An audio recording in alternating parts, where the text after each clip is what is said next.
পদ্মার যৌবন শুরু হওয়ার আগেই সবগুলাকে নামায় নিচ্ছে, তাহলে যৌবন যখন ফুল হবে, সম্পূর্ণ যখন যৌবন হবে, তখন কি হবে? যৌবনে কবলে শুরু।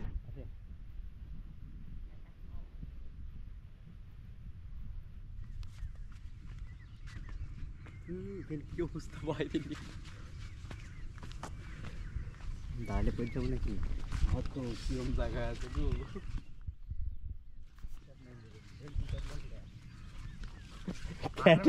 ভাই ফাটার মধ্যে নেমে যাবো তো। হ্যাঁ এই ফাটার মধ্যে ভাই গেছে না, এক গ্লাস অল্পপাত। সর্বনাশ, কি ভয়ঙ্কর গো। দেখো তলে বোধহয় জিনের প্রাসাদ ছিল, প্রাসাদটা ওরা পুলিশ হয়ে গেছে আর ফাটছে কোন দুধ দিয়ে একদম কুদ পারবার গেতা চাও। ও নৌকা তৈরি হচ্ছে চরের মাঝখানে, সম্পূর্ণ নদীতে চর, তাই নদীর পানি এ পাশ দিয়ে প্রবাহিত হচ্ছে, তার ফলেই এই নদী ভাঙ্গন। দেখুন কত দূর পর্যন্ত ফাটল নিয়েছে, নিচে তাকাতে ভয় লাগছে।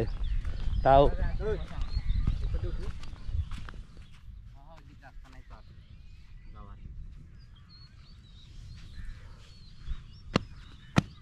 এই বাড়ির জন্য ভেঙে যাবি।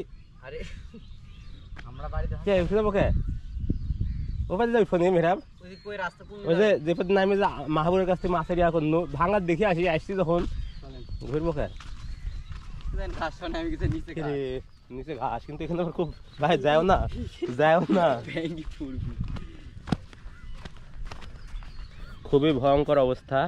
ঘাসের জমি ভেঙে যাচ্ছে, তাই জমি আল্লাহ ঘাস কাটছে।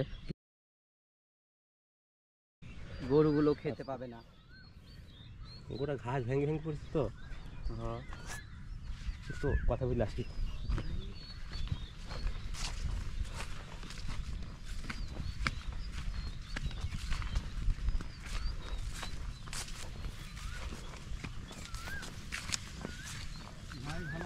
হ্যাঁ আসসালামু আলাইকুম।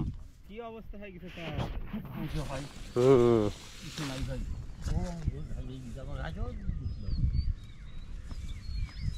ঘাস সহ সব চলে গেছে নিচে। সাবধানে কাটেন, নাহলে পড়ে তৈরি গেলে বলা যায় না। আরে আল্লাহ, তল তো কিছু নাই, কিছু নাই। মানুষের রাস্তা রাস্তাটা দেয়। হ্যাঁ, আর ছুঁয়ে লাভ নাই, একটা চাপ পড়লে সব চলে যাবে। এটা পাঠা চলে যাবে পাশ দিয়ে। হ্যাঁ